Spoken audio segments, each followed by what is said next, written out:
Soften, slowly. Let the noise of the day move further away with each breath. You do not have to listen to every word that follows. The voice will keep going gently. Tonight we are going to sink slowly down out of the daylight and into the warm dark beneath the ground to wander the tunnels and chambers of the ants, the vast and ancient empire that lies hidden just beneath our feet. This is the Circadian Institute. We meet here in this quiet hour to travel together towards sleep. The journey is always slow, and the destination is always somewhere old and unhurried. Tonight, we are going to the quiet science of ants, how a colony thinks without a brain, how a whole city is built in the dark, how a single queen founds a nation, and how these small creatures have ruled the soil for 100 million years. Subscribing keeps the nights of rest within easy reach. There is nothing to learn tonight and nothing you must remember. This is a slow journey into the hidden world of the ants, told as a place to rest. You only have to listen and let the warm dark of the earth fold gently around you. Beneath the grass and the fallen leaves lies one of the oldest empires on earth, a city of countless small lives working in the dark. Tonight we will go down into it and look around. We will meet a queen who founds a nation alone, farmers who grow their own food underground, and a colony that thinks as one without any mind in charge. Each thing is true and set down without hurry. Settle in. Close your eyes whenever you like. Let the voice become a slow path leading down into the warm earth, chamber by chamber, until you are asleep. You do not need to be awake at the end. Almost everywhere you have ever walked, there were ants beneath you. Under the pavement, under the grass, under the floor of the forest, the ground is threaded with their tunnels and teeming with their lives. We rarely think of them. They are small, and they keep to the dark, and their whole civilization goes on a few centimeters below our shoes unseen, while we live out our days above it. But that hidden world is vast. A single patch of earth no bigger than a garden may hold a city of many thousands of ants, with nurseries, storerooms, roads, and rulers, all built and run below the ground. And it is old, far older than us. Ants were farming and building cities and waging their small wars long before there were any people to walk above them or to look down and wonder. Tonight we are going to go down there slowly into the warm dark of the ground and move gently through the rooms of that buried empire, the quiet, enormous world of the ants. To begin, it helps to feel how many ants there are. The number is so large it is almost impossible to picture, and scientists have only recently managed to estimate it at all. Their best estimate is around 20 quadrillion ants alive at any moment, a 2 followed by 16 zeros. For every single person on Earth, there are well over 2 million ants.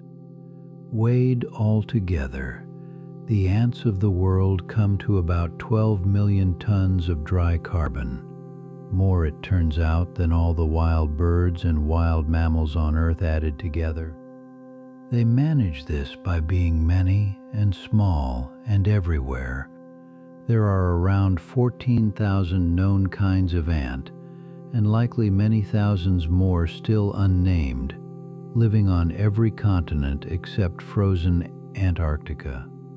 So as you lie here, the earth beneath you is carrying an almost unimaginable multitude of these small lives, steadily going about their work in numbers beyond counting, all around the turning world. The ants are not a recent thing.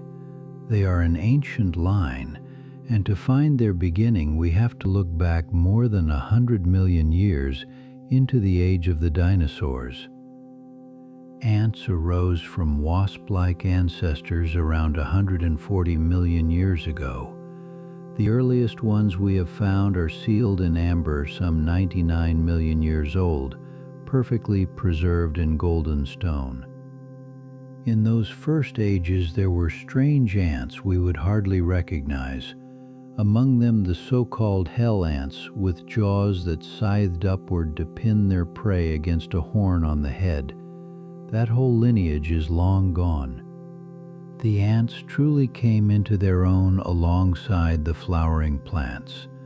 As flowers and their forests spread across the world, the ants spread with them and slowly grew into the countless forms we know today.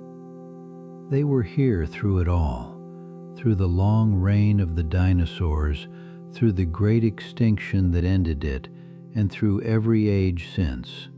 The ants simply carried on down in the soil year upon year.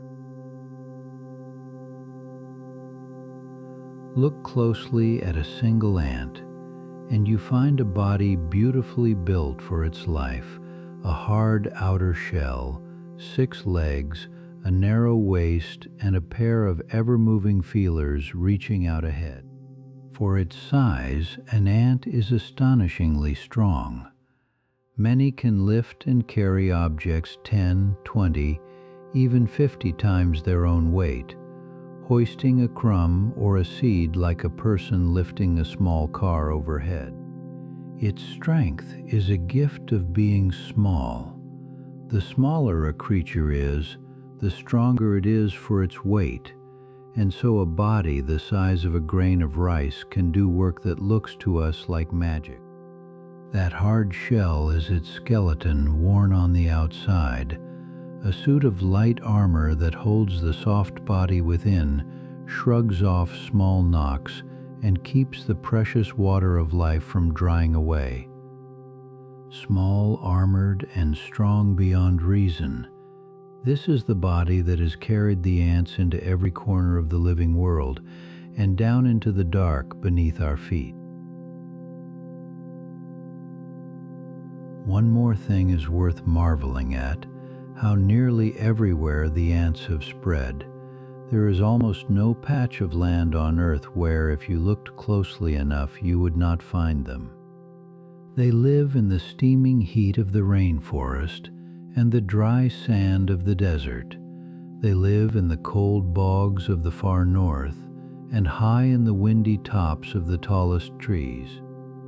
They fill every layer of the living world, deep below the ground, across its surface, up the stems and trunks, into the flowers and the fruit, and even into the quiet corners of our own houses.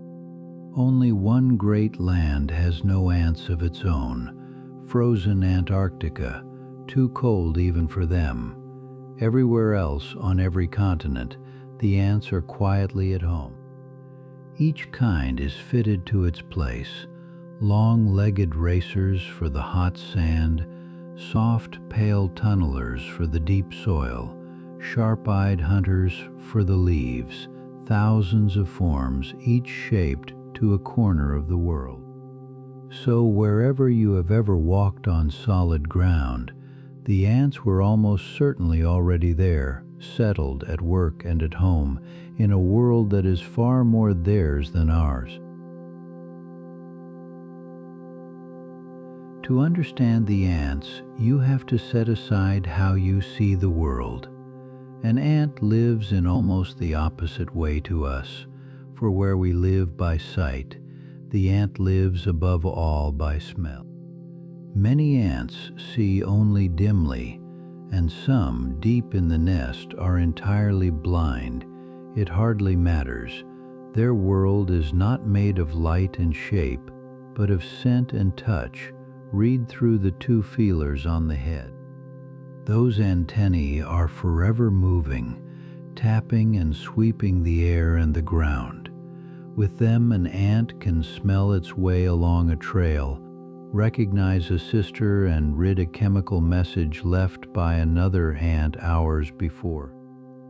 Its jaws, too, are not for chewing so much as for handling the world, tools that carry, dig, cut, build, and cradle the young, opening and closing all day long like a pair of small, tireless hands.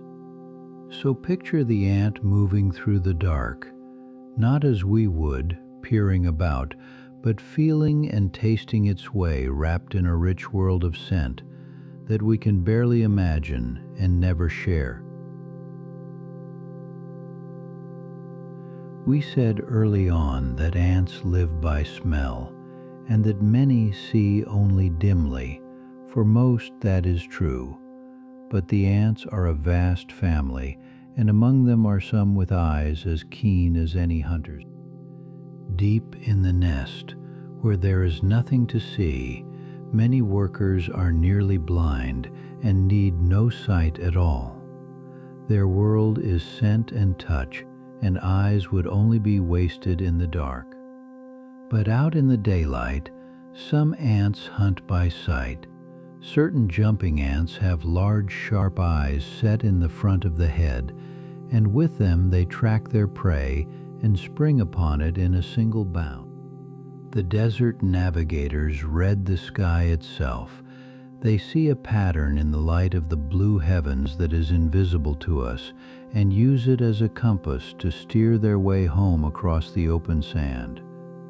So there is no single way an ant sees the world.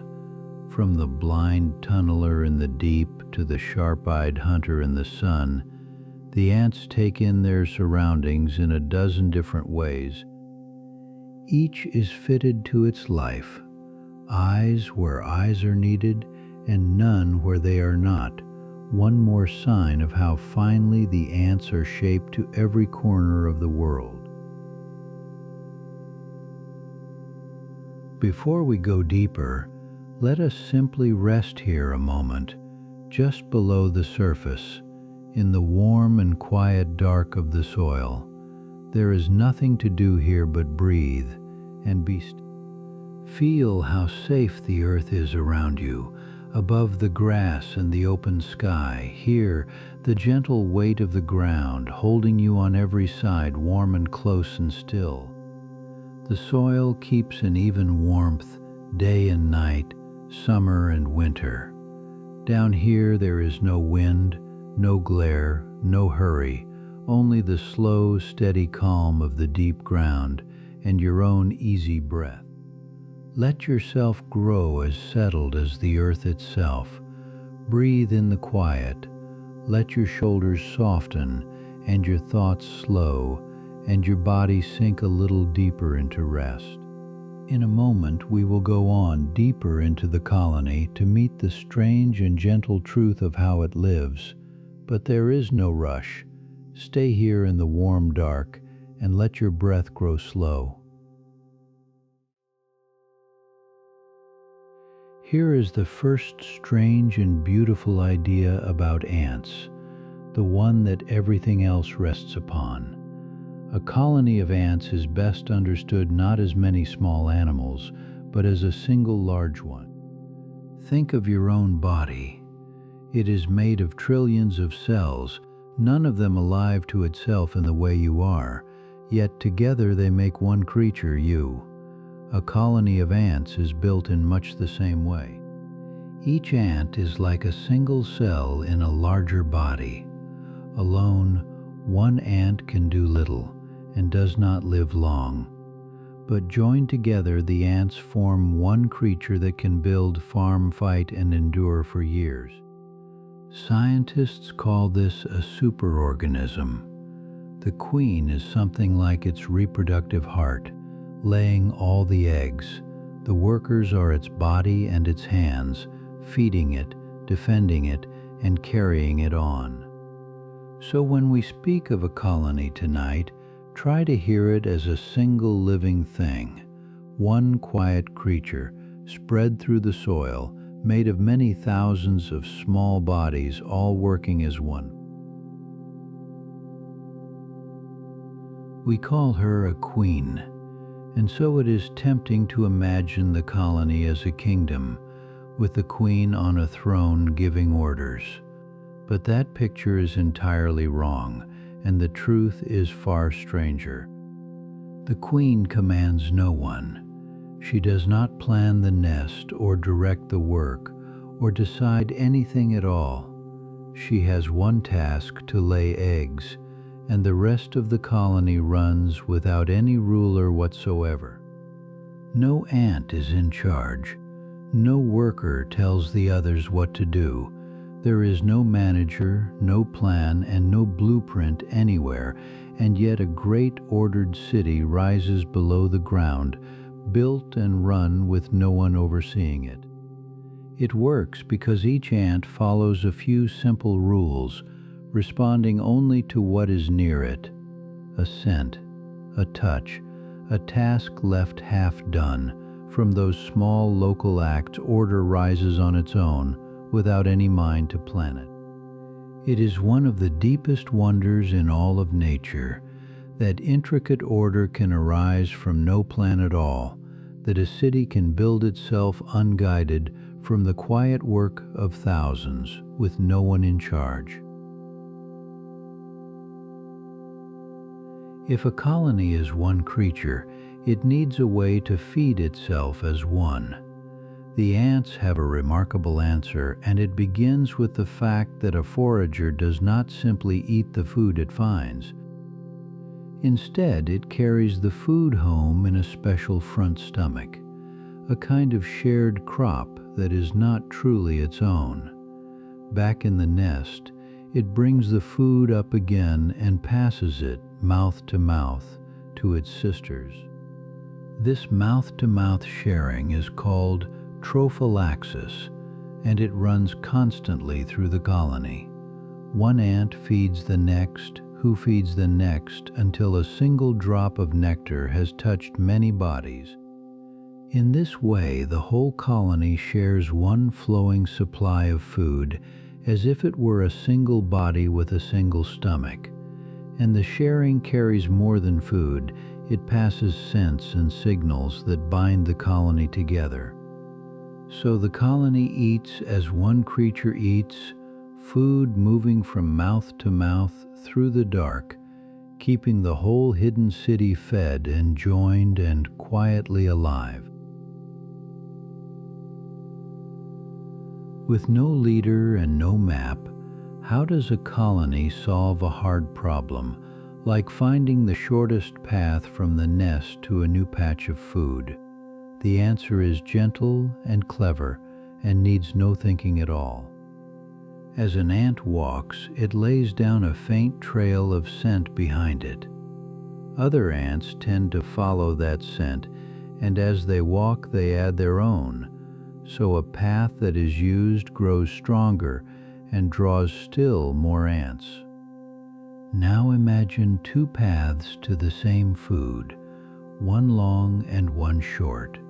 Ants on the short path return sooner and travel it more often, so its scent builds up faster. Slowly the longer path fades, and the colony settles on the best route.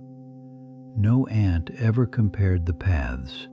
No ant chose. The best route simply emerged on its own, from thousands of small journeys and a fading line of scent, a kind of thinking with no thinker.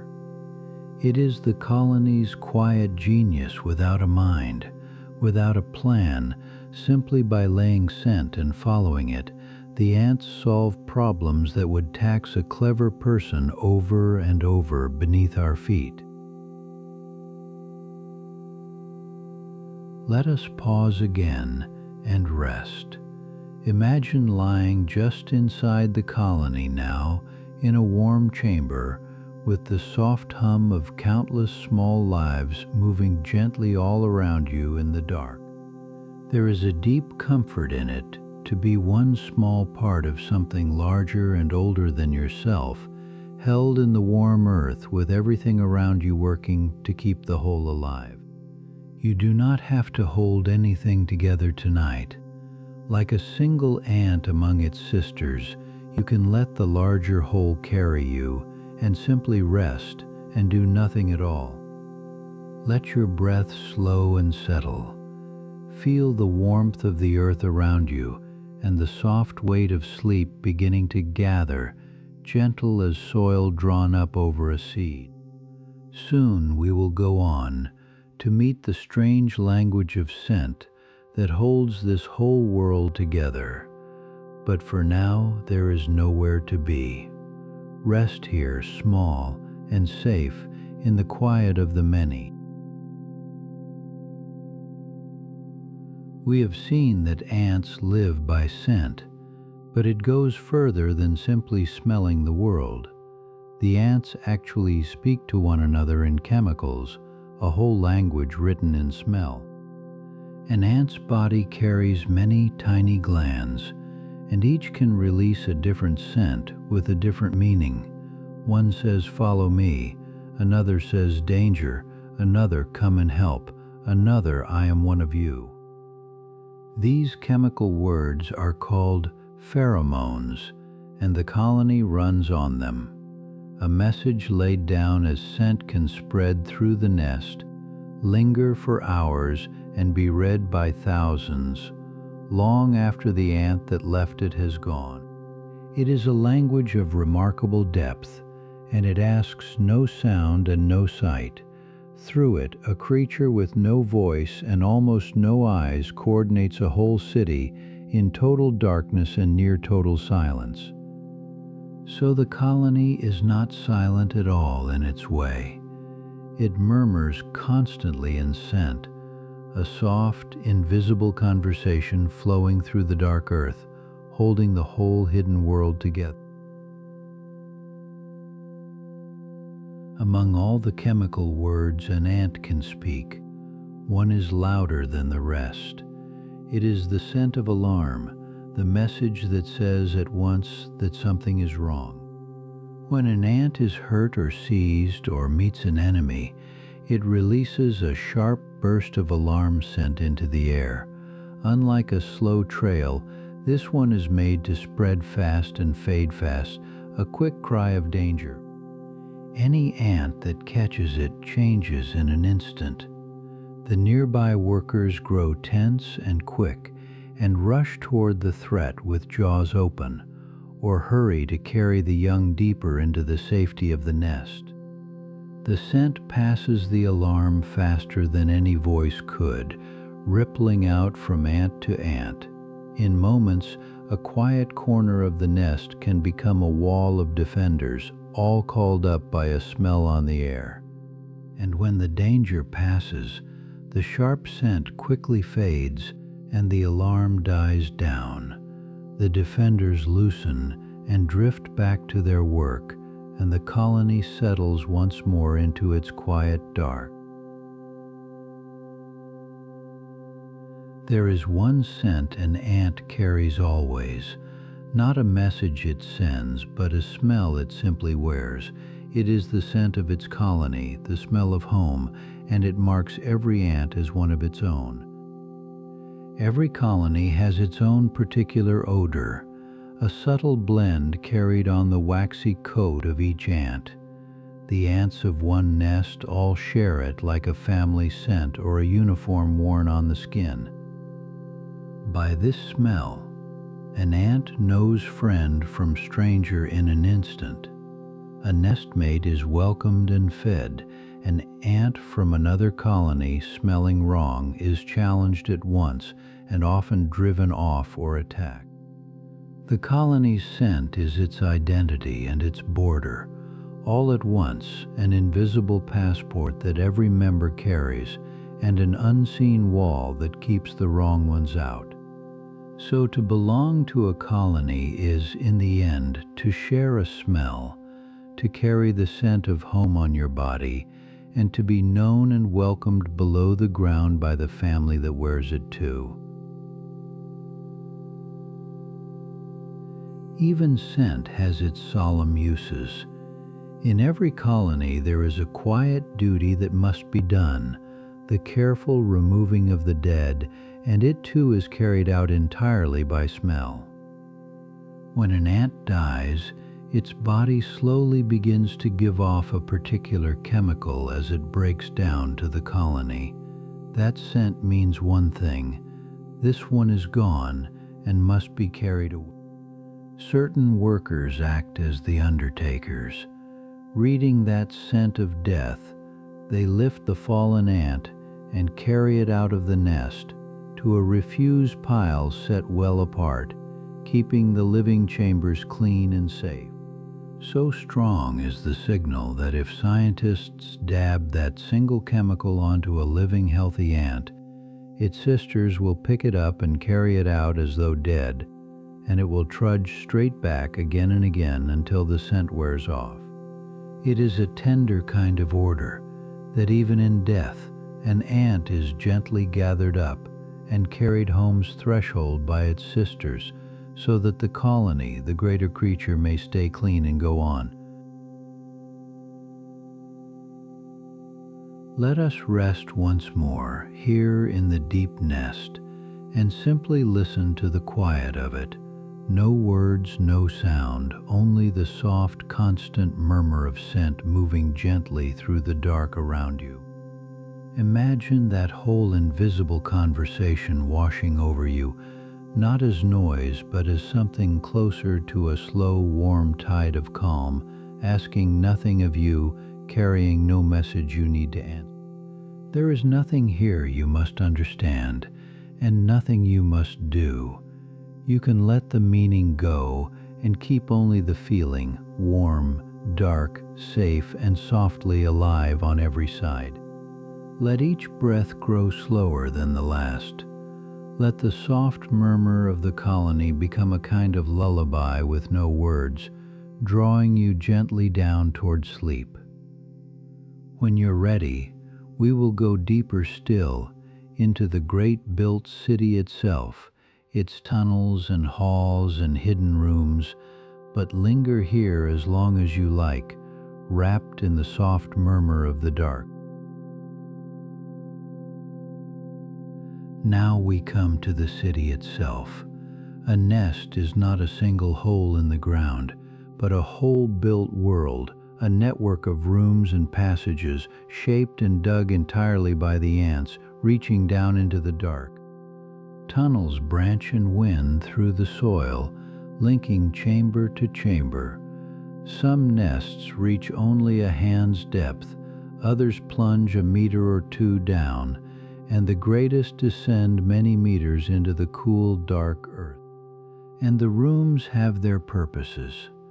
There are nurseries for the young, stores for food, deep, quiet chambers for the queen, and refuse rooms set apart for waste, a whole city ordered into districts below the ground. All of it is dug grain by grain, carried out crumb by crumb, by ants no bigger than a grain of rice. A nest that would take you days to dig is the steady work of thousands of small bodies. So beneath the quiet grass lies a true city, not a heap or a burrow, but a shaped and ordered place, with its own rooms and roads, built in the dark by the countless hands of the colony. A city of millions, sealed in the earth, faces a quiet problem we rarely think of. All those small lives breathe, and breathing fills the nest with stale air. Somehow the colony must let the nest breathe too. The largest nests solve this with their very shape. The great mounds of the leafcutter ants are pierced with many openings, some raised into small turrets, arranged so that the wind itself draws the air through. As wind passes over the higher openings, it pulls stale air up and out, while fresh air sinks in through the lower ones. The nest inhales and exhales on its own, with no effort from the ants at all. Inside, this slow exchange carries away the old heavy air and the warmth of the fungus gardens, and brings down fresh air to the deep chambers, keeping the whole buried city fit to live in. So the nest is, in a real sense, a breathing thing, its shape alone drawing the air through hour after hour, so that the colony within can go on living in the dark. A colony does not only need air, it needs the right warmth and the right damp, for the eggs and young are tender and thrive only in narrow, gentle conditions, and so the ants manage the climate of the nest. They do it by moving through the day. Nurse ants carry the young from room to room, seeking always the chamber that is warmest and dampest enough, following the heat down by night and up toward the sun by day. Some ants warm the nest with their own bodies. Workers bask in the sun near the surface until their dark shells are warm, then hurry down into the cool deep, carrying that gathered heat to the chambers below. The mound-building ants go further still, raising great heaps of leaves and needles that catch the sun and trap its warmth, turning the whole nest into a slow, sun-fed stove for the brood within. So the colony holds its own small climate, steady in a changing world, warm and damp, and even a gentle nursery kept just right, deep in the shifting earth. At the heart of every colony are its young, and tending them is the gentlest and most constant work the ants do. Deep in the nest lie the nurseries, where the next generation is slowly raised. The young come in stages, first tiny eggs, then pale soft grubs, then still pupae folded in waiting. Each stage needs different care, and the nurses sort them carefully, keeping like with like. The nurse ants groom the young constantly, licking them clean to keep away mold, feeding the grubs mouth to mouth, and carrying each one to the chamber best suited to its needs through the changing day. It is endless, devoted labor, done by workers who will never have young of their own. They raise their sisters and their sisters' sisters, generation after generation, asking nothing back. So the deep heart of the nest is a nursery, warm, clean, and quietly busy, where the whole future of the colony is cradled deep in the nursery and carried gently on. A city of millions packed warm and close in the dark faces a hidden danger we have not yet spoken of: disease. Crowding and warmth are exactly what sickness loves, and so the ants must keep their home remarkably clean. They are forever grooming. An ant cleans itself constantly, drawing its legs and feelers through its mouth parts, and the sisters groom one another too, brushing away dirt and the tiny spores that could bring rot. The waste of the colony is kept far from the living chambers. Refuse, scraps, and the spent matter of the nest are carried to special dumps, set well away from the nurseries and the food, so that nothing foul comes near the young. In the great farming nests, the workers who handle the waste are kept apart from those who tend the crop, and never cross between, a living rule of cleanliness that keeps the rot of the dump from ever reaching the gardens. And the ants carry their own medicines too, the antibiotic helpers on their skin, and the sharp touch of their formic acid, both of which hold back the growth of mold and sickness through the nest. So the crowded city stays well. Through endless grooming, careful waste, and a quiet, shared defense against disease, the colony guards the health of the whole, keeping millions safe together in the dark.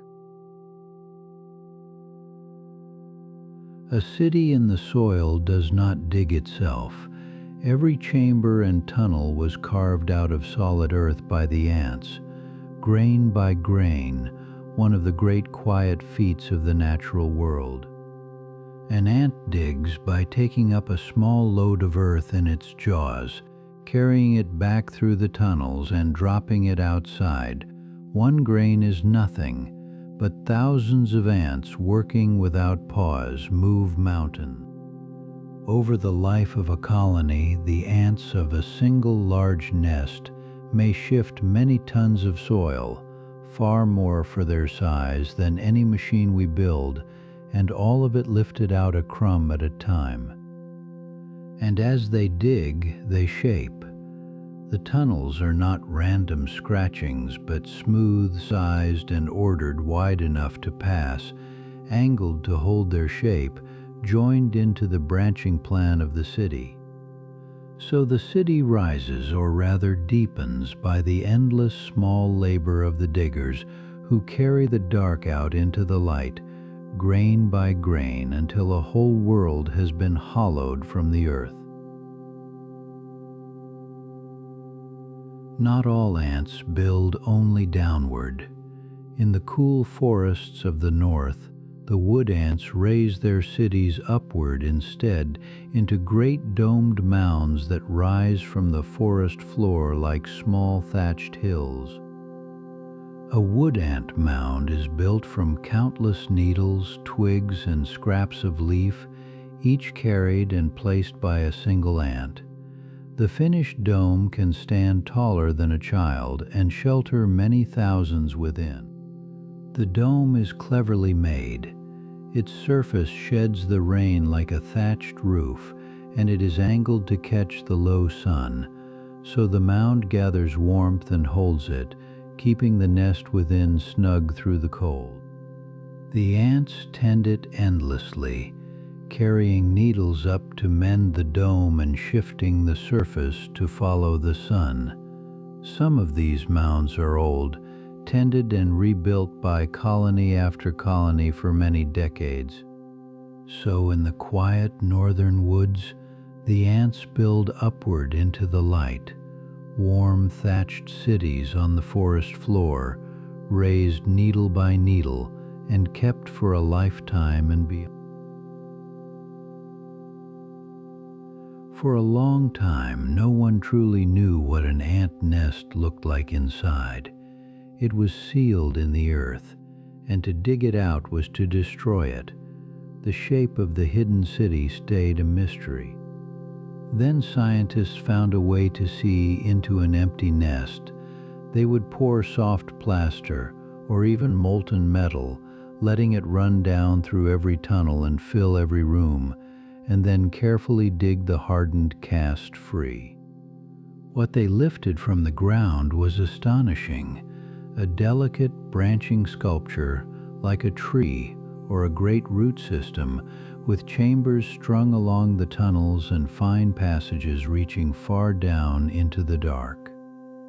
The casts of the largest nests, the leaf cutters, were vast, reaching meters deep with hundreds of chambers and the spent soil of many tons of earth, all shaped by ants over years.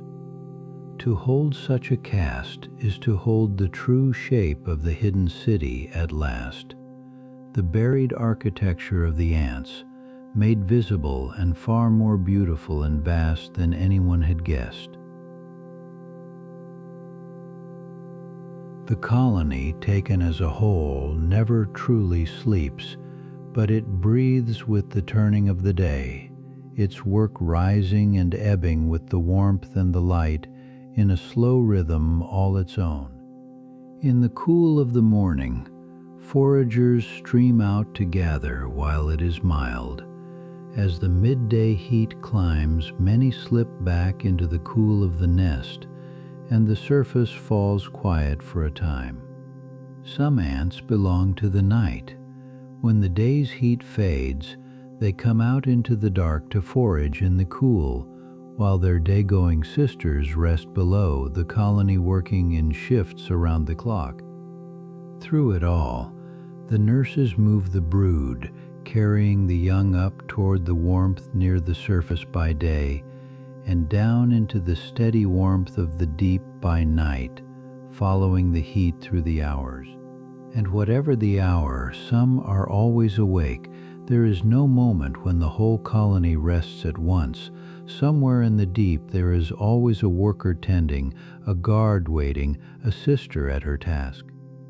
So the colony turns with the day and the night, never still and never wholly asleep, a single creature keeping its slow watch around the clock beneath the quiet ground. Let us rest here, deep inside the city now, in one of its warm and rounded chambers. Above you tunnel upon tunnel, around you smooth earthen walls, and everywhere a gentle settled calm. There is something deeply restful in a small, safe room in the earth. No wind reaches here, no cold, no noise, only the even warmth of the soil and the soft dark pressing gently in on every side.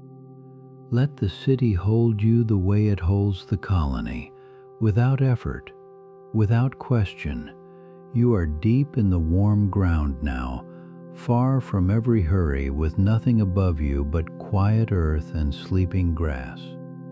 Feel your breath slow to the pace of the deep soil, which changes so little, so slowly, in and out. There is nowhere to go from here but gently down into rest. When you're ready, we will go on to meet the one who began it all, the Queen, and the strange story of how a whole city is founded by a single ant. For now, simply lie still and let the deep earth keep you. Every colony begins with a single journey through the open air, the one time in her life an ant queen will ever fly. It is called the nuptial flight, and it happens on just a few special days each year. On a warm and humid day, as if by a shared signal, the colonies of a whole region release their winged ones at once, young queens and males, born with wings for this single purpose, pouring up into the sky. High in the air they meet and mate, queens from one nest and males from another, mixing the colonies of the land. The males live only for this. Their part done, they soon fall, and their short lives end. A young queen mates in these few airborne hours and never will again.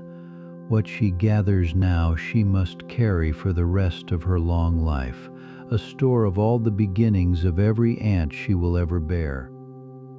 Then she comes down to earth, somewhere far from where she was born, to begin the hardest and loneliest task of her life, to found all by herself a whole new nation.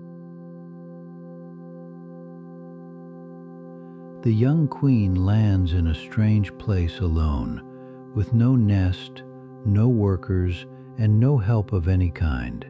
Everything that will become a great colony rests for now on her single small body. Her first act is a quiet sacrifice.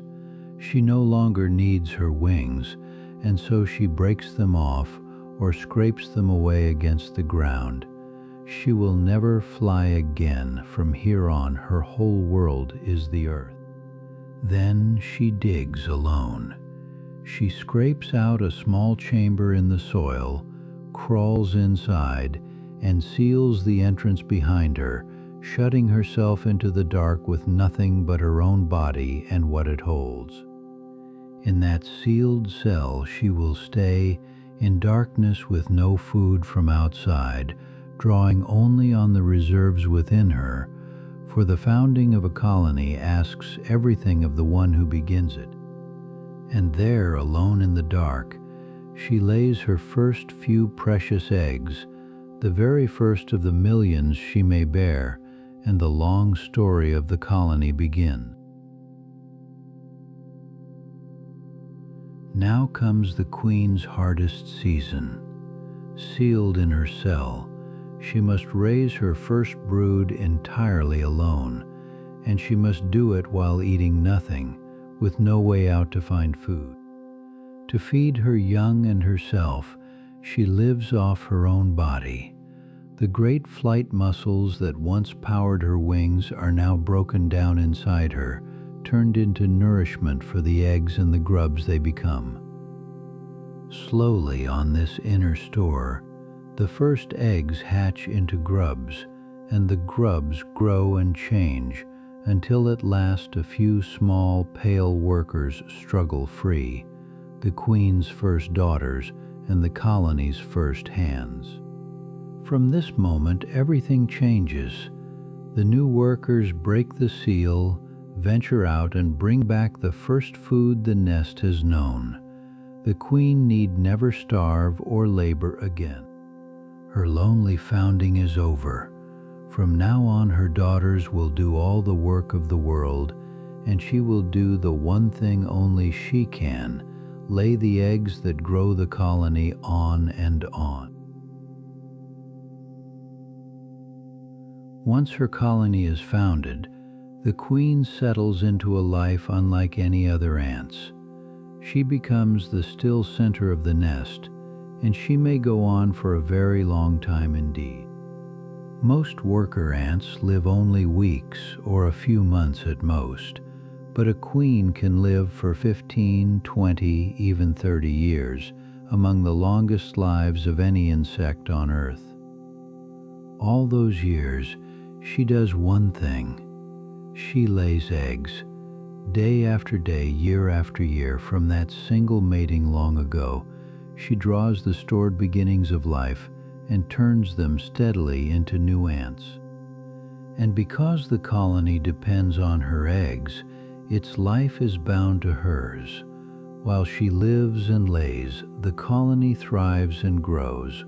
When at last she dies, and no new queen takes her place, the colony slowly fades. So the queen is the long, slow thread that holds the whole colony together through the years. One small life, deep in the nest, slowly spinning out a nation from within. If the queen lays the eggs, it is her daughters who do everything else. Nearly every ant you will ever see, digging, foraging, fighting, carrying, is a worker, and every worker is female. They are all the queen's daughters, and so all sisters to one another, and they are sterile. They lay no eggs of their own, but pour their whole lives into raising their sisters and serving the colony. It can seem a strange bargain, a life of labor with no young of one's own. But because the sisters share so much of their makeup in helping the colony, they pass on the very same life they carry. The accounting works. And what they achieve together is far beyond any one ant. No single worker could build a nest or farm or raise an army. The sisters as one do all of it, the whole vast life of the colony. So the colony runs on sisterhood, countless daughters of one mother, each giving her short life wholly to the others, and together making a creature that can last for decades. Every ant in the colony, queen or worker, begins the same way and passes through the same quiet transformation, one of the strangest and most complete changes in all of nature. It starts as a tiny egg, smaller than a grain of salt. From the egg hatches a soft, pale, legless grub, a larva, whose only work is to eat and grow, fed mouth to mouth by the tireless nurses. When the grub has grown enough, it becomes still and folds into a pupa, sometimes wrapped in a fine silk cocoon. Within that quiet casing, the soft grub is remade cell by cell into the form of an ant. At last the change is complete, and a new ant works its way free, pale and soft at first, its shell darkening and hardening over the hours until it stands ready to take up its place in the colony. Egg, grub, pupa, ant, a small life remade entirely along the way. Every single member of the colony, from the humblest worker to the queen, has passed through that quiet unmaking and remaking far underground. We have met the queen and the workers and learned that they are all sisters, but here is a secret stranger than any of it. A queen and a worker can begin from exactly the same kind of egg. The difference is not written in the egg, it is decided later by the colony itself in how a young grub is raised, how richly it is fed, how warmly it is kept, and what quiet signals reach it as it grows. A larva fed generously and tended in a certain way swells and grows into a queen, large, winged, and able one day to lay eggs of her own.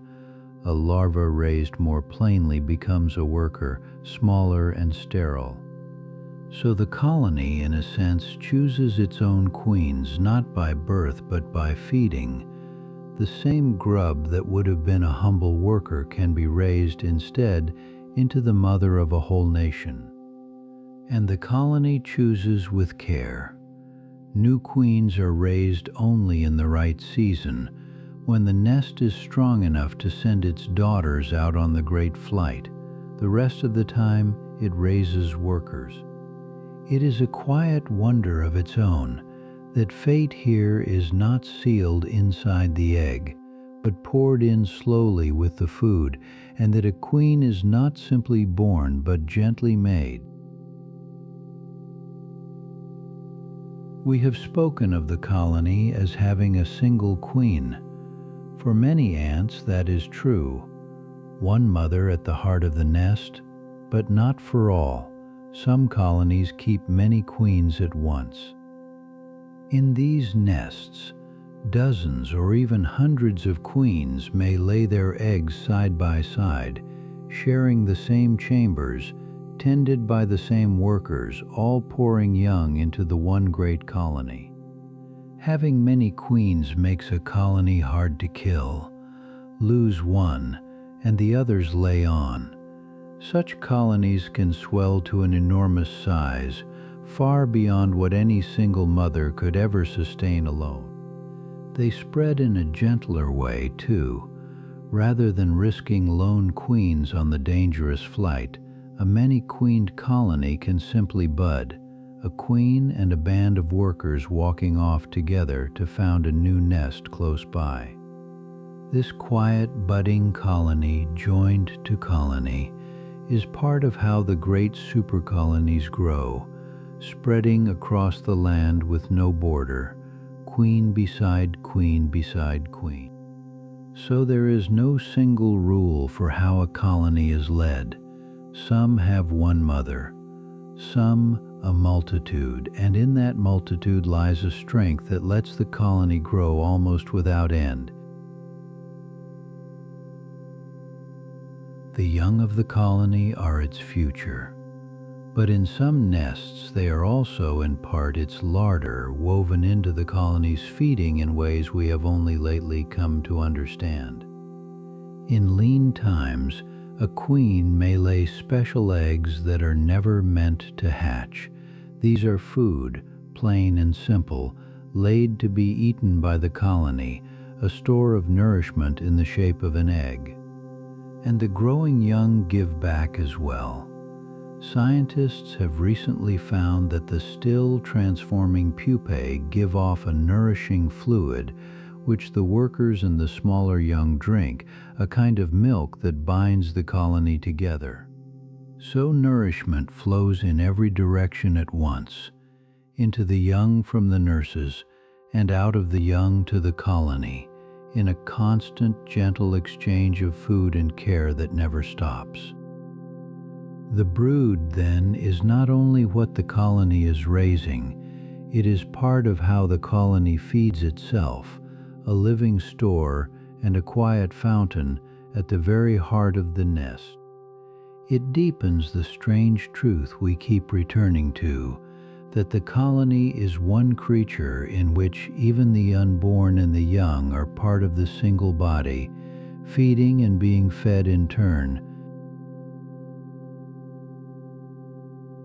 A worker ant does not do one job all her life. Instead, the work she does shifts as she ages in a gentle progression that moves her over her short life from the safe deep nest toward the dangerous open world. When she is young and soft, she works at the very heart of the nest, tending the queen and grooming and feeding the brood, the gentlest and most sheltered tasks deep in the warm nest.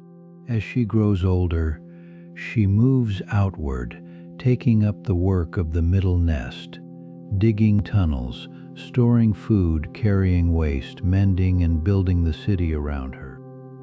Only when she is old does she go outside to forage, the most dangerous task of all, out under the open sky among predators and the weather. The colony spends its oldest lives where the risk is highest. It is a quiet wisdom built into the colony to keep the young safe within and to send the old with little life left to lose out into the world's dangers. Each ant ends her days at the edge. In many colonies among the ordinary workers there walks a larger kind, the soldiers. Built bigger and stronger than their sisters, they are the colony's defenders, and sometimes it's heavy labor. A soldier is often mostly head, a great armored skull carrying jaws far too large for ordinary work, made instead for cracking seeds, cutting enemies, or simply for the threat they pose. In some species, the soldiers' heads are shaped like living doors. When danger nears, a soldier backs into a tunnel and plugs it with its own flat head, sealing the nest behind a wall of armor. When the colony is attacked, the soldiers come forward, jaws wide, meeting the threat so the smaller workers and the young can be carried to safety deeper below the ground. They are the shield of the colony, the largest and strongest of the sisters, standing at the gates and the broken walls so that the greater creature and its young can endure. Let us rest again here among the sisters, deep in the heart of the nest. All around you the gentle work goes on, the tending, the carrying, the quiet care, and none of it asks anything of you. Imagine being held the way the colony holds its own, fed without asking, kept warm without effort, watched over below the ground by countless gentle hands. There is nothing you must earn here, and nothing you must do. Let yourself be cared for in your imagination, as completely as a grub in the nursery, clean and warm and safe, with the whole great creature of the colony quietly keeping you. Breathe slowly, and let that ease settle into you. You are deep in the warm dark, held on every side, with nothing to guard and nothing to fear. You can simply rest and be kept. Soon we will rise toward the surface again, to meet the farmers and herders and hunters among the ants, their strangest and most wonderful trades, for now there is nothing to hold and nowhere to be, only rest. Long before any human planted a field, ants were farming. In the warm forests of the Americas live the leafcutter ants, who grow their own food underground and have done so for tens of millions of years. You may have seen their work without knowing it. Long lines of ants streaming along the forest floor, each holding aloft a cut piece of leaf like a slow green river of tiny sails. But the ants do not eat the leaves. They cannot digest them. The leaves are not food, but feed for something else, a pale fungus that the ants grow, in gardens deep in the dark of the nest. Below ground, the ants chew the leaves into a soft pulp and press it into their fungus beds. The fungus feeds on the leaf mash and grows, and the ants in turn feed on the fungus. It is true farming. So a creature with a brain smaller than a grain of sand keeps a garden, tends a crop, and lives off the harvest, an art the ants discovered tens of millions of years before we ever did. The farms of the leafcutter ants are not small. The greatest of their nests are among the largest structures any animal builds, vast underground estates holding millions of ants and their crops. A single mature nest may run for meters in every direction, hold hundreds of chambers, and house a colony of several million. To build it, the ants dig out tons of soil, a crumb at a time. Down among the chambers lie the fungus gardens themselves, soft, pale, sponge-like masses, each tended by crowds of ants who weed them, feed them, and keep them at just the right warmth and damp. The work is endlessly divided. Big ants cut the leaves, smaller ones carry them, smaller still chew them to pulp, and the tiniest of all tend the delicate fungus, too small to do harm to its fine threads. It is a whole farming civilization below the ground, fields and workers and a single crop on which all depend, built and run by ants on a scale that can take your breath away. A farm has enemies, and the ants' fungus gardens are no different. A particular mold is forever trying to invade the crop, and left unchecked it can ruin a garden and starve a colony. To fight it, the leafcutter ants carry a secret on their own bodies. In tiny patches on their skin, they grow helpful bacteria, living microbes that produce natural antibiotics. Those antibiotics kill the invading mold, but spare the precious crop. The ants, in effect, dose their gardens with medicine, guarding their harvest with drugs grown on their own bodies.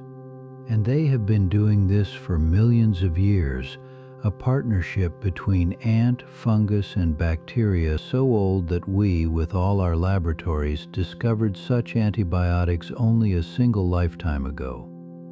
So the ants are not only farmers but healers of their own fields, keeping a living medicine on their skin in a quiet war against the mold waged in the dark for longer than there have been people. Some ants are not farmers but herders, keeping living herds the way we keep cattle. Their gentle livestock are the aphids, small soft insects that feed on the sap of plants. As aphids drink sap, they give off sweet droplets called honeydew, rich in sugar. The ants have learned to gather it, stroking the aphids with their feelers to coax out a drop and drinking it down. In return, the ants protect their herds.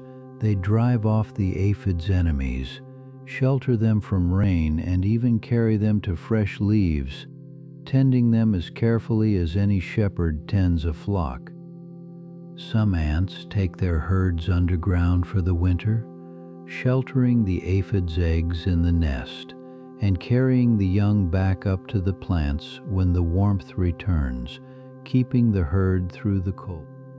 It is a quiet bargain, struck without words, and kept for ages, sweet food for the ants, safety for the aphids, two small creatures living gently off one another in the green world. We have seen the ants herd aphids for their sweetness, but aphids are not their only livestock. Some ants keep a stranger charge still, the caterpillars of certain small blue butterflies. These caterpillars have struck the same kind of bargain as the aphids. They give off sweet droplets and faint sounds that the ants find irresistible, and in return the ants guard them from every enemy. Some go further. A few of these caterpillars are carried right into the ant nest and sheltered there in the warmth of the deep chambers, fed and protected as though they were the colony's own young. But not every guest is honest. A few of these caterpillars are cheats. Once safe inside, they feed on the ant's own brood, repaying shelter with theft, hidden behind a borrowed scent. So the ants, for all their cleverness, can be deceived, won over by a sweet droplet and a soft sound, and made to nurse the very creature that devours their young. It is among the most delicate and treacherous of the ants' many bargains, a partnership that is for some a true gift and for others a quiet betrayal in the dark. Not all ants stay home and farm. Some are restless hunters, and the fiercest of these are the army ants, who keep no fixed nest at all, but move forever across the forest in vast, hungry columns. Most army ants are blind and find their way entirely by scent and touch, yet together they form one of nature's great forces, a raiding swarm that can number in the hundreds of thousands. When they raid, they pour across the ground in a broad living front, flushing out and overwhelming insects and small prey in their path. Few small creatures can stand against such a tide. Yet there is order in the swarm. Scouts lay scent trails, the column follows, the prey is shared back along the line and carried home to the young, all of it run as ever, with no commander at all.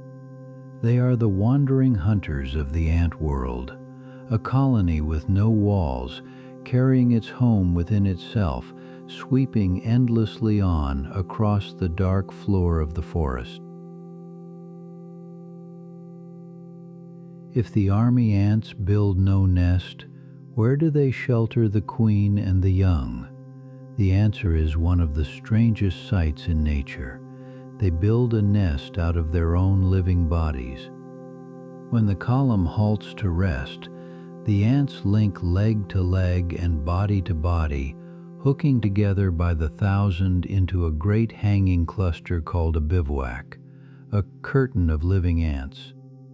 Within that living wall, in the warm hollow at its heart, lie the queen and the brood, sheltered by the bodies of their sisters. The ants themselves are the walls, the rooms, and the roof. The bivouac even regulates itself, the ants loosening to let air in when it grows warm, and drawing tighter to hold heat when it cools, a nest that breathes and shifts because it is alive. And when it is time to move on, the living nest simply unravels and flows away into a marching column once more, a home that is never left behind because it is carried in the bodies of the colony itself. The army ants do something stranger still. When their marching column meets a gap, a break in a leaf, a hollow in the ground, the ants simply build a bridge across it out of themselves. The first ants to reach the gap grip the edges and hold fast, and others climb out onto them and link on until a span of living ants stretches across the void, and the column marches over it. The bridge tends itself. If more ants cross, it grows wider. If the traffic eases, the ants forming it peel away and rejoin the march, the structure always adjusting to the need, with no one directing it. The ants even weigh the cost. They will lengthen a bridge to shorten the path, but not so far that too many bodies are tied up in holding it, balancing the saving against the cost, all on their own. So the colony shapes itself into whatever it needs: a wall, a nest, a bridge, using nothing but the linked bodies of its members, raised and unmade again as the march flows on. In the deserts, where food and water come rarely and then vanish for months, some ants have found an extraordinary way to store the good times by turning some of their own sisters into living jars. These are the honeypot ants. In the rich season, certain workers are fed again and again until their bodies swell with stored nectar into shining round droplets the size of small berries. So heavy do these ants become that they can no longer walk. They hang from the ceiling of a deep chamber in rows like living lanterns full of honey, doing nothing now but holding the colony's store. Then, in the long dry months when nothing can be found outside, the other ants come to them and stroke them gently, and the living larders bring up a drop of stored nectar to feed the hungry colony. It is a gift of the self beyond anything we know, sisters who give up their own bodies to become the colony's pantry, hanging still in the dark so that in the lean times none need starve. High in the trees of the tropics live ants that build their nests not in the earth, but among the leaves, and they sew those nests together with silk in one of the most graceful feats in the insect world.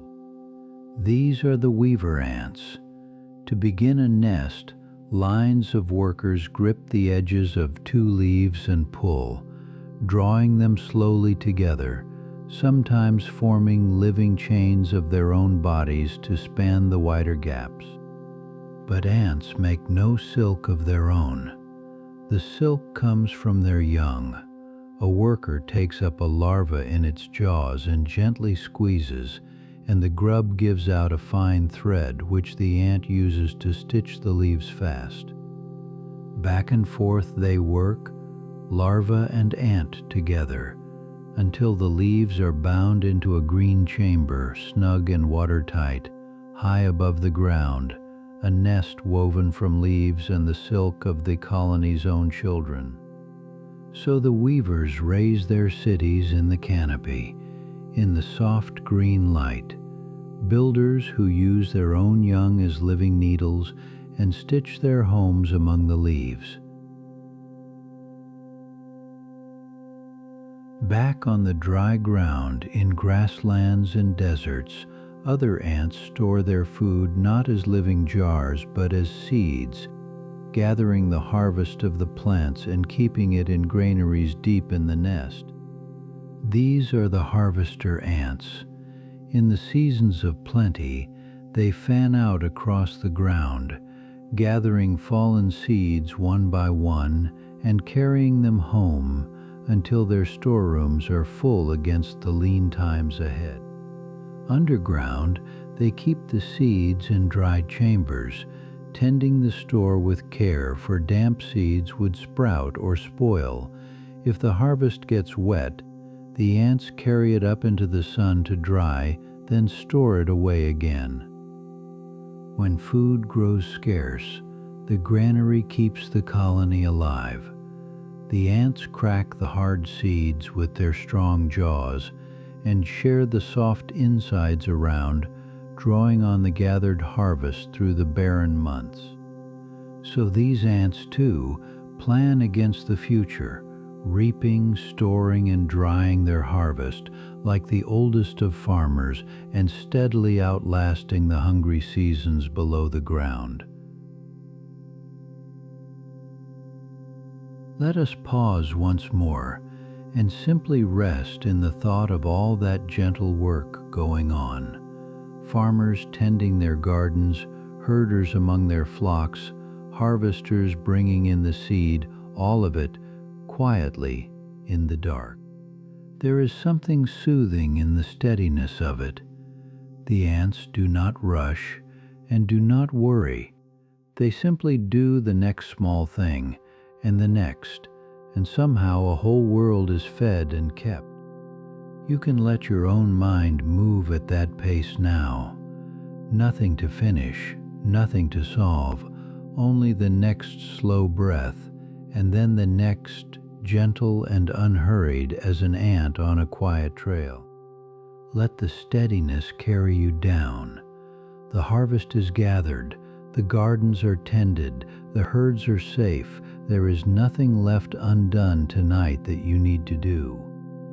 Soon we will meet the wanderers and wonder workers among the ants, the navigators, the healers, the strangest of them all. But there is no hurry. Rest here in the slow work of the world and let it carry you down.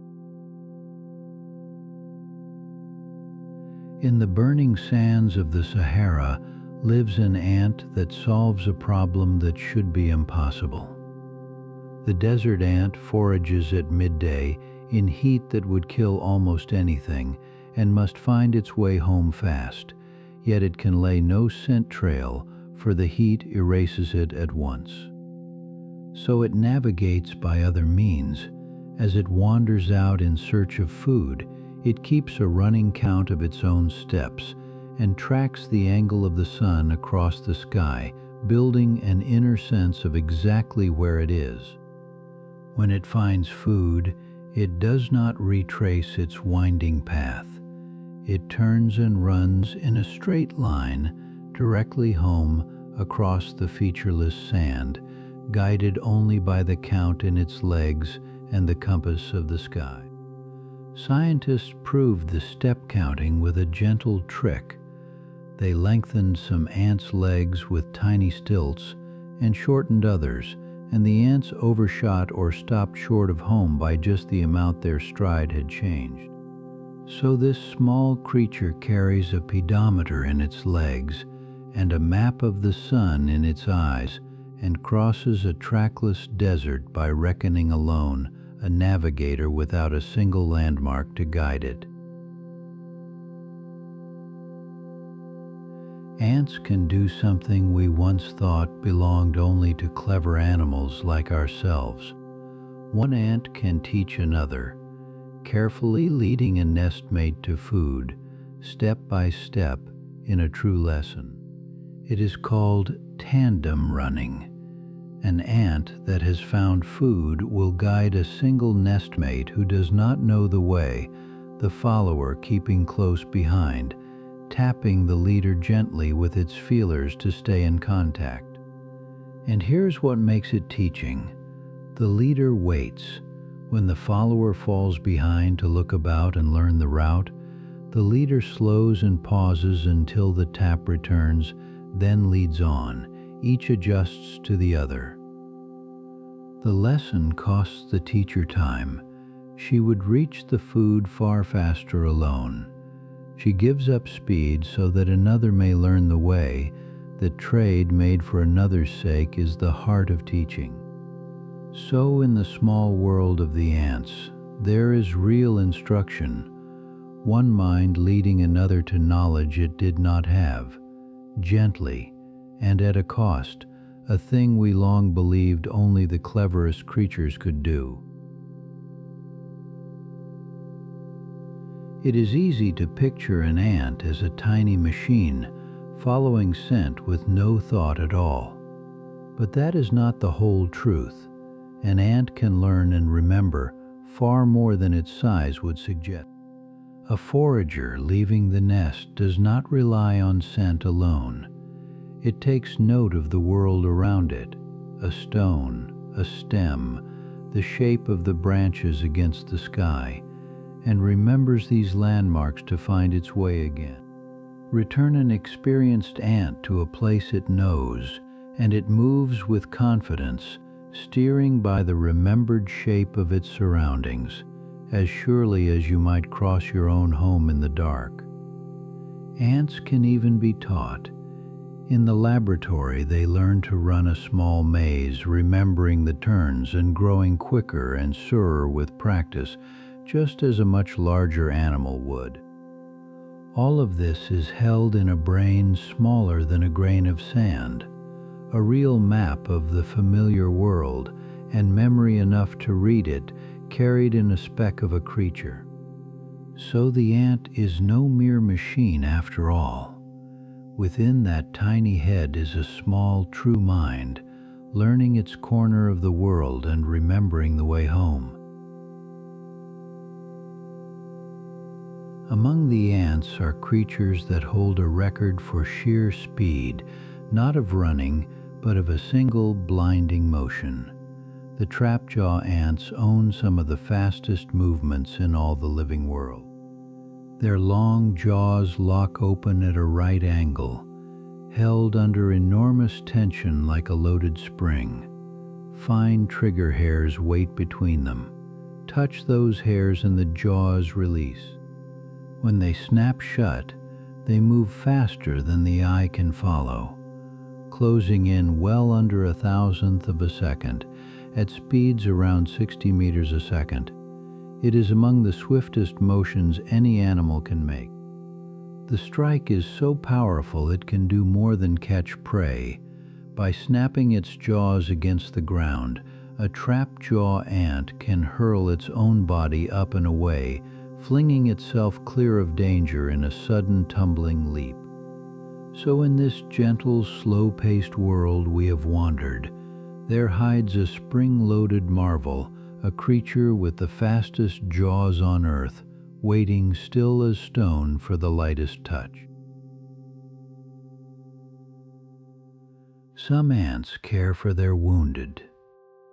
In the grasslands of Africa lives an ant that raids termites for food, and in those raids its soldiers are often hurt, and what the colony does next is astonishing.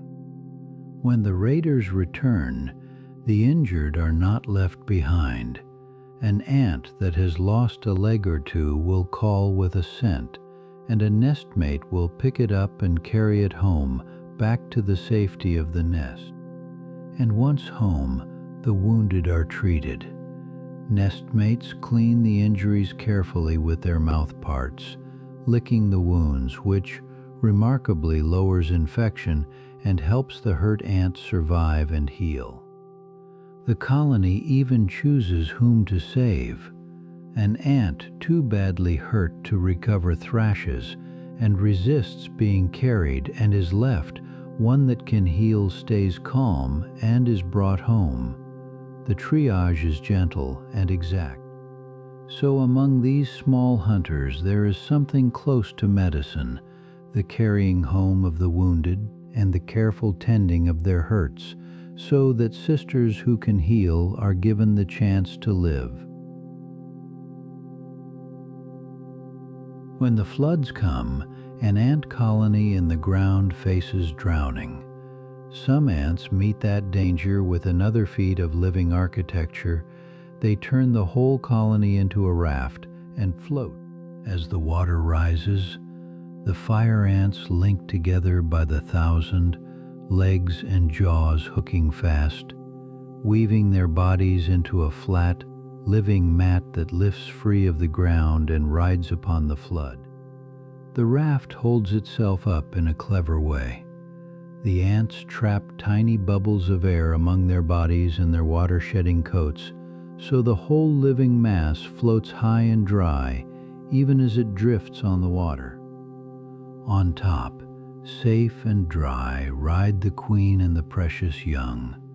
Below, the workers take the water and rotate those underneath, climbing up to dry as others take their turn, sharing the burden so all survive. So they drift a living island for hours or even days until they touch dry land and pour ashore to dig anew, the whole colony carried whole across the flood on a raft made of itself. In the rainforests of Southeast Asia lives an ant with the most startling defense of all. When the colony is truly threatened, some of its workers will give up their very bodies to protect it. These are sometimes called the exploding ants. A worker is filled with a store of sticky, irritating fluid held under pressure within its body, kept ready for one final use. When an enemy grips it and the nest is in danger, the ant clenches its body so hard that its own wall ruptures, bursting open and covering the attacker in the sticky toxin, stopping the threat at the cost of its life. It is the ultimate act of the superorganism. The single ant is, in the end, like one cell of a larger body, and a body will spend a cell to save the whole. The ant dies, but the colony lives. There is a strange and solemn beauty in it that so small a creature will give up everything it has without hesitation for the greater life it belongs to and will never know it saved. Not every ant lives by honest work. A few have given up labor altogether and live instead by raiding other colonies, stealing not food but the unhatched young to do their work for them. These raider ants are fierce fighters, but they can no longer feed themselves or tend their own young, or even dig over long ages. They have lost those skills entirely and now depend on others. So they raid. A column of raiders storms a neighboring nest, drives off its defenders, and carries away its pupae, the wrapped, sleeping young, back to their own nest far below the ground. When those stolen young hatch, they wake among the raiders and, knowing no other home, simply set to work, feeding, cleaning, and building for the colony that captured them, as if it were their own. It is one of the stranger arrangements in nature. A colony that cannot survive on its own, kept alive entirely by the captured children of others, raised to a life of work in a stranger's nest. Normally, ant colonies are fierce rivals. Ants of different nests fight on sight, but one kind of ant has set that rule aside, and in doing so has built something almost beyond belief. The Argentine ant, carried by accident around the world, has spread across whole continents, and strangely these scattered colonies do not fight one another. They share a single scent and treat all others as kin. Because they never fight, they never stop. Their colonies join and join and join until they form a single cooperative network, a supercolony, spreading without any border at all. One such supercolony along the coasts of southern Europe is thought to stretch for thousands of kilometers, very likely the largest single cooperative society of any creature that has ever lived on Earth. An ant from one end would be welcomed as a sister at the other, 1,000 miles away. It is a nation without a capital and without an edge, a single colony in effect, that has no end. Some ants build their cities not in the soil at all, but inside wood, carving their homes into fallen logs and old trees, room by smooth room. These are the carpenter ants. Unlike some insects, carpenter ants do not eat the wood. They only excavate it, chewing away the softer grain and carrying out the shavings, leaving behind clean sculpted galleries within. Their tunnels are beautiful, polished, flowing chambers that follow the soft layers of the wood, far smoother and more graceful than anything rough teeth should be able to carve. Inside these wooden halls, the colony lives as others do. A queen, her brood, her workers, sheltered in the heart of a log, safe from the weather, hidden within the grain of the tree. So even a fallen tree may hold a hidden city, carved cleanly into its wood, the slow sculpture of the carpenter ants, shaped chamber by chamber in the silent dark within. Let us rest again and simply sit with the wonder of it all, that so much marvel is folded into creatures so small that a dozen could rest on your fingertip. Navigators that cross deserts by counting their steps, teachers and healers and builders of living rafts, all of it in a body no larger than a grain of rice, going on quietly beneath our notice. There is a deep calm in remembering how full the small world is. You do not have to be large to be a marvel. The whole quiet ground beneath you is alive with wonders, asking nothing, simply being. Let that ease you, breathe slowly, and let the small wonders go on without you for tonight. They will tend their gardens and cross their deserts whether you watch or not, gentle and tireless in the dark. Soon we will rise to see how the ants shape the whole living world around them. But there is no need to move yet. Stay here among the small wonders and let your thoughts grow soft and slow. We have wandered deep into the world of the ants. Now let us rise a little and see what all their digging does to the world above. For the ants, it turns out, slowly shape the very ground we stand on.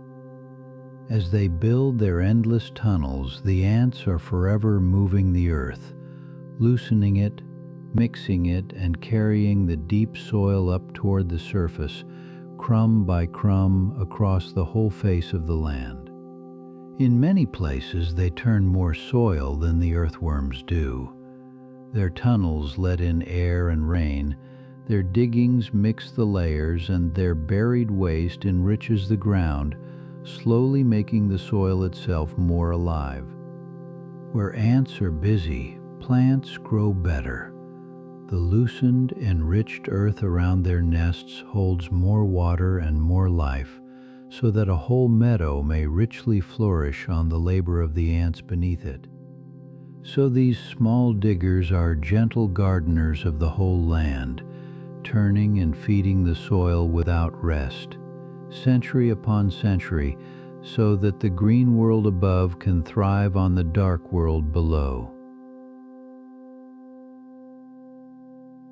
The ants do something else for the green world, something quieter and stranger. They plant it.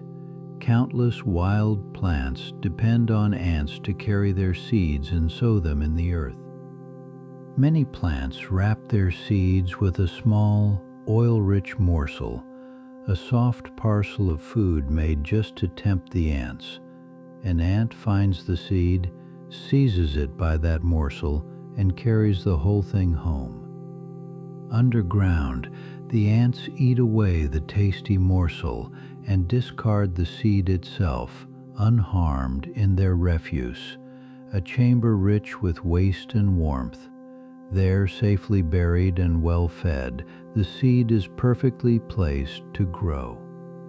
So the plant is sown, carried off and planted by the ants, away from its parent, and tucked into good earth, a service repaid with a single morsel of food. Thousands of plant species live by this quiet bargain. Walk through a spring wood full of wild flowers, and much of that beauty was planted by ants, each bloom grown from a seed once carried gently down into the dark and sown without a thought. Some plants go further still and take the ants on as a standing army. In the warm lands grow certain acacia trees that do not merely tolerate ants, but house them, feed them, and depend on them. The tree grows large hollow thorns, swollen into snug chambers where a colony of ants can live, and it offers food, sweet nectar at the leaf bases, and tiny rich parcels at the leaf tips grown just for the ants. In return, the ants defend the tree with fury. They swarm out at any creature that comes to browse the leaves, biting and stinging, driving off animals many thousands of times their size. They even tend the tree like gardeners, clearing away vines that would climb it and biting back other plants that crowd too near, keeping a small clean space for their tree to grow. So tree and ant live woven together, each unable to do as well without the other, the tree a fortress and a larder, the ants a living army, a single partnership grown across long ages. The acacia is only the most famous of countless such deals. All across the living world, plants and ants have struck quiet bargains until the two are bound together in ways we are still discovering. Many plants offer the ants nectar from small glands on their stems and leaves, far from any flower. The reward is simple. Ants drawn to the sweetness stay to patrol the plant and drive off the insects that would eat it. Other ants shelter inside hollow stems or among roots, guarding their host in exchange for a home. Wherever you look in the warm forests, plants and ants are forever trading protection for food. None of it was planned, of course. These bargains grew slowly over millions of years as plant and ant shaped one another, each becoming over time a little more fitted to the other. So the green world is laced through with these gentle partnerships, a vast quiet web of give and take between the plants and the ants, holding much of the living world softly together. An ant nest is so warm, so safe and so well stocked that it draws visitors hidden among the ants. Live other small creatures, guests and thieves and impostors sharing the colony's home. Some of these guests are harmless lodgers, living unseen in the corridors, cleaning up scraps. Others are clever cheats, small beetles and other insects that have learned to live off the colony's bounty. The boldest of them break the colony's deepest code, its scent.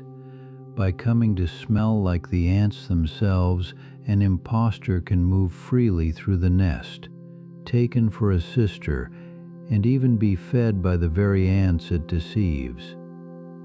A few give something back, but many simply take, eating the ants' food or even their young, while the colony, fooled by a borrowed scent, tends them as its own. So the hidden city is not only ants, it is a whole small world of lodgers and tricksters living in the warm nest among their unwitting hosts, a secret crowd within the secret crowd. Step back far enough and you see that the ants do not merely live in the world, they help to run it. In many lands, they are among the most important small creatures of all. They are everywhere and forever hungry, and so they are great hunters and gatherers, taking countless insects, clearing away the dead, and keeping the numbers of many other small creatures gently in check. They are the cleaners of the forest floor, carrying off what has fallen and what has died, returning it to the earth. Quiet undertakers for the whole woodland, not only for their own. And by turning the soil, planting the seeds, guarding the trees, and feeding so many other animals in turn, the ants hold 1,000 threads of the forest in their small jaws. Remove the ants, and much of the living world would quietly unravel. For all their smallness, they are among the great keepers of the land, holding the green world together from below. And the ants are not only out in the wild forests, they are here with us in our gardens and parks and the cracks of our streets, living their hidden lives alongside ours, mostly unseen. In the garden they work for us, mostly without our knowing, turning the soil, clearing away pests, carrying off the dead. A garden full of ants is very often a garden well kept. Now and then they come indoors, drawn by a crumb or a drop of something sweet, and trace their faint trails across the kitchen, the same ancient scent paths laid down in our homes as in the forest. We have lived beside them all our lives, these small neighbors, walking over their hidden cities every day without a thought. They were here long before us, and will be here long after. So the empire beneath our feet is not far away in some wild place. It is right here, under the garden and the doorstep, a vast ancient world going on just below the surface of our own. Let us rest once more, and this time above the ground, in the soft cool of a garden at night, with the whole quiet world breathing gently around us. Below you, the ants are at their endless gentle work, turning the soil, tending their gardens, holding the green world together beneath our feet. You do not have to help. It is all quietly taken care of. Feel how everything fits and holds without any effort from you, the soil, the plants, the small lives beneath. The world keeps itself through the night as it always has and asks nothing of you now. Let yourself be one small part of that resting world. Breathe slowly with it. There is nothing to mend tonight and nothing to keep. You can set it all down and simply rest. Soon we will draw this journey gently to a close, with a last look at why the ants have lasted so long and what they leave us. But there is no hurry. Lie here in the green world's quiet and let sleep come as it will. For all their gentleness toward their own, ants are not defenseless. When a colony is threatened, it answers with chemistry, and the very word for one of those chemicals comes from the ants themselves. The wood ants spray a fine mist of formic acid, a sharp defense that stings the eyes of an attacker. The acid takes its name from the Latin for ant, for it was first drawn long ago from ants themselves. Others carry a sting like their wasp ancestors, and among them is the bullet ant of the rainforest, whose sting is reckoned the most painful of any insect, though it is used only in defense and soon passes. Many combine their weapons, gripping with the jaws, and then folding the body forward to sting or to spray acid into the wound, a small two-handed defense, kept ready but rarely needed. It is worth remembering as we drift that these are not weapons of anger. The ant fights only to guard its home and its young, and lays its chemistry down again the moment the danger has passed. We have called the colony nearly silent, speaking in scent, but that is not quite the whole truth. Many ants also make a sound, a tiny voice too faint for us to notice, used to call to one another in the dark. They make it by rubbing one part of the body against another, like a finger drawn across the teeth of a comb, producing a small chirp or squeak that travels through the ground more than the air. It is often a cry for help. An ant trapped under fallen soil will sound this small alarm, and its sisters, feeling the vibration through the earth, will come and dig until they free it. The sound can also call for aid at a rich find, or add urgency to a scent, a second voice woven through the chemical one, deepening the quiet conversation that runs the colony. So the colony is not silent after all. Beneath our hearing, it murmurs and chirps in the dark, a faint music of tiny voices calling sister to sister through the body of the earth. In the colder lands, the ants face a hard season. When winter closes over the ground, there is no foraging, no building, no warmth to be found above. And so the colony goes to ground and waits. As the cold deepens, the ants withdraw far down into the nest, below the reach of the frost, and gather together in the warmest, deepest chambers where the earth holds its gentle, even heat. There they slow almost to stillness. Their tiny bodies cool and quieten, their work falls away, and the colony sinks into a deep, slow rest, barely stirring through the long, dark months. Some even change their own chemistry, filling their bodies with a kind of natural antifreeze so that the deep cold cannot harm them, a quiet trick that carries them safely through the frozen season.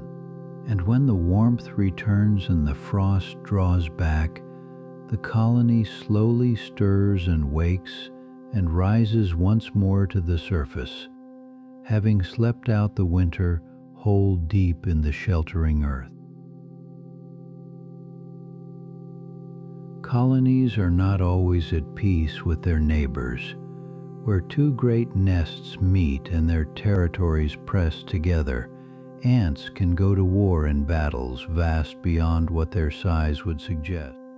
At the border, scouts of rival colonies meet, test one another by scent, and clash. As the conflict grows, more and more workers stream out until thousands are locked together along a shifting front. Some species fight more by show than by blood, rearing up and posturing on stretched legs to seem larger, settling the matter by display rather than slaughter, a war fought largely in bluff. These wars are not cruelty, but the old, hard arithmetic of territory, of two colonies needing the same ground, the same food, the same space to raise their young, and neither able to yield. And when it is settled, the survivors simply turn back to their work. The border holds for a time, the colonies tend their young, and the quiet life of the soil goes on as it always does. We have spoken of ants as if they were one kind of creature, but there are some 14,000 known kinds, and likely many thousands more, and they come in a wondrous range of shapes and sizes. The smallest are almost too tiny to see, slender specks barely a millimeter long that could stand together on the head of a pin. The largest are giants among ants, longer than a thumbnail. Some are smooth and dark. Some shine like polished bronze or gold. Some are armored with spines and ridges. Some are so pale and slight they seem almost made of glass. Each shape fits a life. Long legs for racing over hot sand, great jaws for cutting or cracking, flat heads for blocking doorways, slender bodies for slipping through the narrowest cracks of the world. So the ants are not one creature, but a vast family of thousands, shaped 1,000 ways across vast and ancient ages, a quiet, glittering variety, almost all of it living unseen beneath our notice. Some ants do not chase their prey or swarm it. They build traps for it, constructing clever snares from the world around them, and lying in wait beneath in one of the most cunning of all their crafts. On certain rainforest plants, these ants build a thin platform along the stems, pierced with many small holes woven from plant fibers and held together with a fungus they tend, a kind of living trapdoor. Then they hide, Just beneath the holes, dozens of ants wait in the dark with their jaws open, still as the wood itself, watching for the footfall of some larger insect crossing above. When prey steps onto the trap, the hidden ant sees its legs through the holes and hold fast, pinning it in place from below while others rush in, a large meal caught by the smallest of hunters. It is a remarkable thing for so small a mind to build a tool and a snare and to lie in silent ambush within it. The ants are not only farmers and builders, but trappers too in the green dark. In the forests and grasslands of Africa march the driver ants, kin to the army ants, and among the most powerful colonies on earth, numbering in the millions in a single restless nation.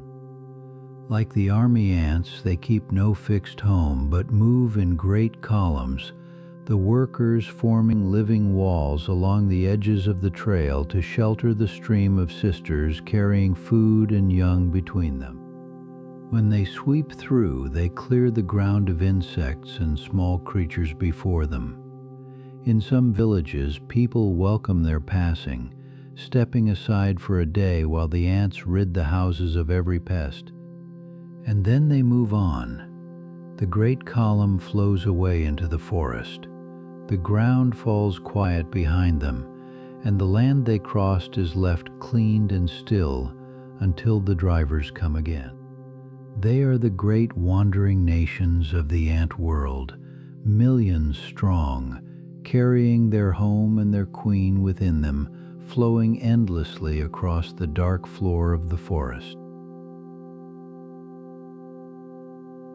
A single ant is wonderfully strong for its size, but the true strength of the ants is not in any one body. It is in what they can do together, many hands joined to a single task. When a load is too great for one ant, others come, and they carry it together, gripping it from every side and moving as one, hauling prey many times larger than themselves back toward the nest. It looks like chaos, and yet it works. With no leader calling the step, the ants somehow pull in concert, sensing one another through the load, adjusting and turning until the whole burden moves the right way. In this, the whole story of the ants is gathered into a single image, small creatures weak alone, made mighty by cooperation, lifting together what none could ever lift apart. It is the ants' oldest secret, and their greatest, not strength of body and not cleverness of mind, but the simple, endless power of working together, many small hands joined as one. For all their defenses, ants are eaten in numbers beyond counting. They are among the most hunted creatures on earth, and yet they endure as few others do. So many creatures live on ants that some have been shaped entirely around the eating of them. The long-tongued anteaters, the scaled pangolins, and countless birds and lizards that feed on ants by the thousand. And yet the ants go on, untroubled as a whole. For what does it matter to a colony of millions if 1,000 are taken? The queen still lays, the nest still grows, and the loss closes over like water. This is the deep strength of being many. No single ant matters to the colony's survival, and so no predator, however hungry, can truly harm the greater creature. The colony simply replaces what it loses and carries on. So the most hunted are also among the most enduring. By being small and many and endlessly renewed, the ants have made themselves as a whole almost impossible to defeat. Step back and ask the great question, why have the ants done so well? They are not the strongest creatures, nor the cleverest, Yet they are everywhere and have been for an age. What is their secret? The answer is the one we began with, that they live not as individuals but as one. True social life, where a creature gives up its own young to serve a colony, is rare in nature, evolved only a handful of times. But wherever it has appeared, it has triumphed.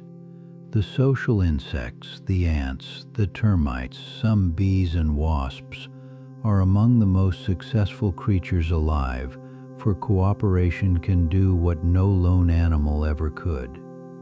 A colony can farm and fight, and build and store and care for its young all at once, because its many bodies share the work. It is a creature that never sleeps as a whole, and never faces the world alone. So the secret of the ants is not in any one of them.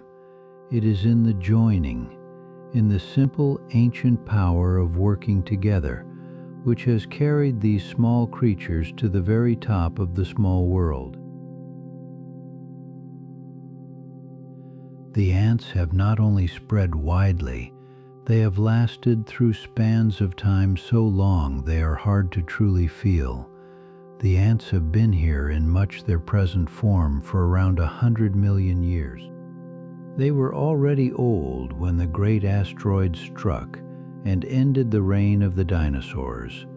While the giants died and the world burned and darkened, the ants, small and social and safe in the earth, lived on.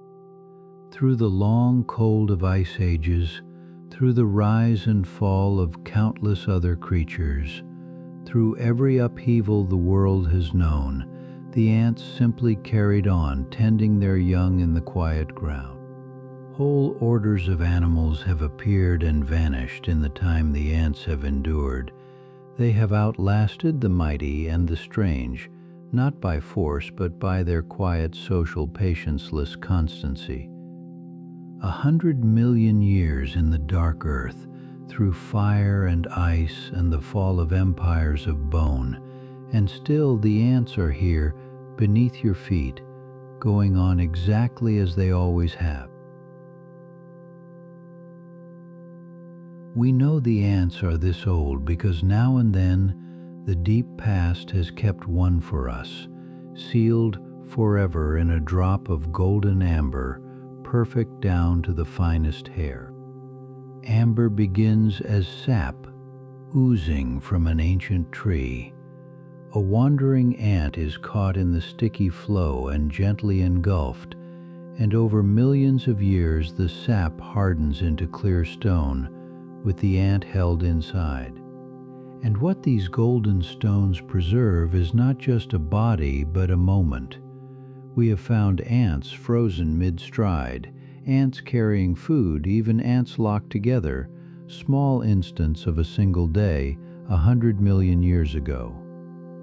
To look into such a stone is to look directly into deep time, to meet the eyes of a creature that walked the earth before the dinosaurs were gone, kept whole and clear across an unthinkable gulf of years. They are the quietest of windows, small drops of frozen sunlight, each holding a single ant and a single moment saved from the long, dark river of time. In recent years, we have begun to learn from the ants, to study the way a colony solves its problems, and to borrow that quiet wisdom for our own. Remember how a colony finds the shortest path with no leader, simply by laying and following scent. We have turned that very idea into methods that route our messages and traffic along the best paths through vast networks. Engineers build small, simple robots that, like ants, follow a few local rules and yet together accomplish complex tasks, searching, building, and sorting as a swarm with no one in command. The deepest lesson is the gentlest, that great and intricate order can arise from many simple parts, each doing a small thing well, with no grand plan and no one in charge. The ants knew it long before we did.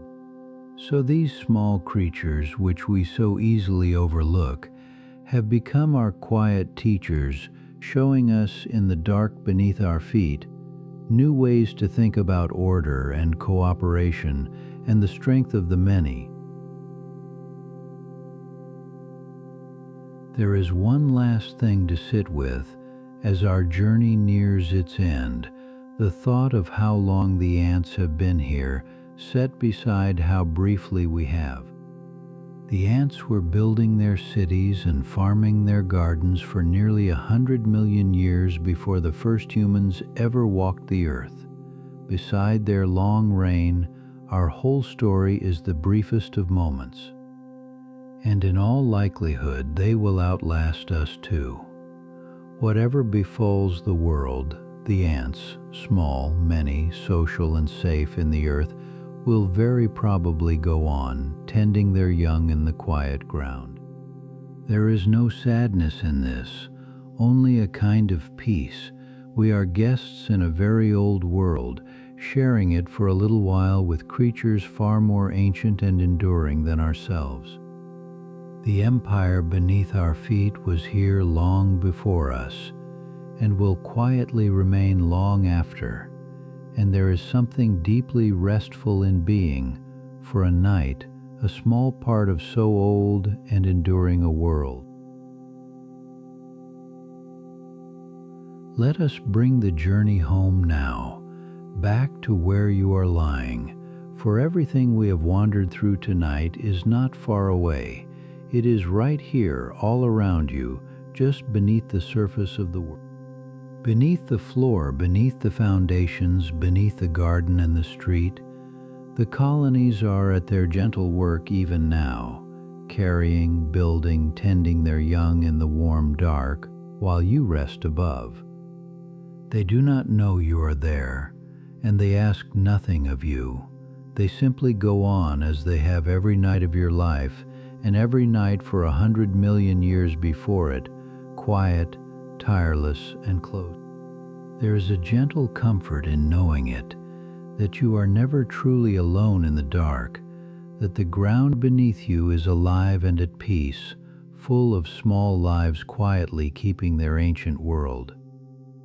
So as you lie here, you can let yourself feel held by all of it, the warm earth, the quiet colonies, the old and gentle world going on softly in the dark, all around you and below. There is a last quiet thought the ants leave us, and it is a gentle one to carry down toward sleep. It is about how a single small life can belong to something far larger than itself. One ant alone is a fragile thing and does not last, but no ant is ever truly alone. Each is part of the colony, the greater creature, and in that belonging its small life takes on a meaning far beyond itself. There is peace in that for us as well. To be one small part of something vast and old and living, the great web of the world is not to be lessened, but to be held and carried and made whole. You too are a small life within a great whole, held by the turning world, by the long line of the living, by the quiet earth that cradles you tonight. You do not have to carry any of it alone. So let that be the thought you sink into, that you belong, that you are held, that the great gentle whole of the world goes on around you and asks only that you rest within it. So tonight, as you drift the last of the way down into sleep, you can carry one quiet thought with you. Beneath you in the warm dark earth, an ancient and gentle empire is keeping its endless work, and you are resting safely above it. Somewhere below, a queen is laying the first eggs of a new colony. In the dark, the nurses are tending their young, the harvesters are bringing in the seed, and the whole hidden city is breathing softly through the night. None of it asks anything of you. The colonies will tend themselves until morning, as they always have, while you let go and sink gently down into rest. Thank you for trusting your night to this slow voice. The Circadian Institute exists because there is a need in the late hours for stories that do not demand anything. Subscribing keeps that need answered. Each week, a new slow journey through the quiet science of ants and the world beneath the ground made for sleep. Good night from all of us at the Circadian Institute. We hope sleep is finding you. Somewhere beneath you tonight, in the warm dark under the grass, a colony of ants is quietly at work, carrying, building, and tending its young in the silence, as its kind has done since long before the first people walked above them. They will continue whether you are awake or asleep. Tonight, you can let yourself drift. Good night.